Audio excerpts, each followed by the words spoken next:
Hey guys, I just wanted to talk to you today about gain. Now, there's a lot of confusion around gain and how it relates to volume and how it relates to everything in the mix. And let me start off by saying this: there's a big difference between what you do when you control gain and what you do when you control volume. Um, Gain, in essence, is the amount of signal that you are sending to the device, or essentially in your preamp. So, for instance, if I want to make a mic hotter, give it more signal coming in, I would control gain. And if I wanted to give a channel more volume coming out, I would control volume. So just a quick example of this would be an acoustic guitar. Uh, if the level on that acoustic guitar coming out of it was low, I would increase the gain to get more signal coming into my device, to my soundboard. And then I would use volume to control my output signal. So gain controls your input signal and volume controls your output signal. And they're really on opposite ends of the path of electricity, in a sense. Um, and so that's important to know, and I'm going to demonstrate to you why here in a moment. Um, but the biggest thing for you to understand is that that gain is going to control what's coming in.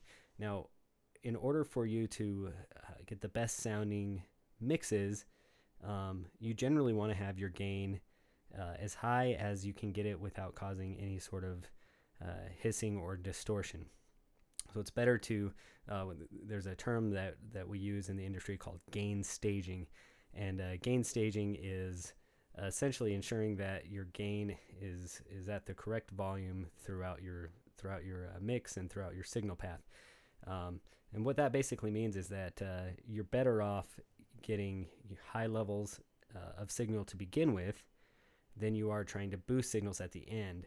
Because in boosting signals at the end, you're going to be creating a lot more hiss and a lot more noise in your mix, white noise, things like that don't need to be there. So generally speaking, it's better to get a good signal level. You don't want it to where it's distorting or clipping, but you want a good, strong signal level so that as it goes through the signal path, you can add the equalization and compression that you need to, and that you have plenty of headroom upon output to increase or decrease volumes. But just to give you an example of why this is important, I have here set up a channel with some acoustic guitar coming through it, and I've got a equalizer here, and so you'll see that there's a gain knob here, and there is a volume knob here. And you can see that these things relate to each other.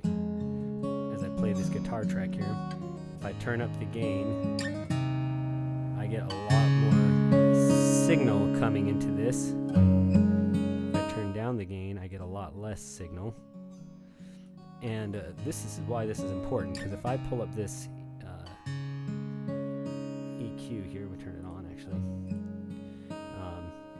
you can see, I'm going to do this a different way so you can see it here. You can see that as I turn down the gain,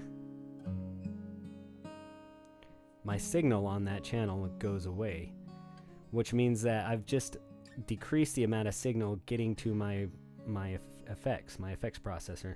And this would decrease the amount of signal going everywhere. It's not just to the EQ or to the compression or to the gate, but we're talking about things like your speakers out in the lobby that people hear as they come in. They're not going to be getting as much signal. Your monitors on stage, your in-ears, those things aren't going to be getting as much signal. And so it's important that I get this gain up to a place where I've got a good level of signal coming in, to where it's hitting, close to at least the minus 10 to minus 6 mark at least. And then I can adjust volume. And you'll notice I can turn the volume all the way down, and it doesn't have any effect on that signal level. So this is only the signal level coming in and going through that effect. And even though now when I turn down the volume of that channel, it's not affecting the volume on this effect because this is earlier in the pathway. But the gain is going to affect that because the gain is the very first thing in the pathway.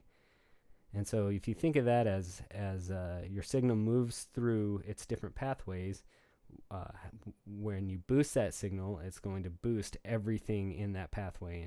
And so two things to keep in mind. Number one, set your gain at a good, strong level. And number two, once you get your gain set, do not mess with them because it's going to mess everything up. So everything you do after that point, if I put on compression and then I go back and change the gain, well then guess what? What I did with the compression doesn't matter anymore.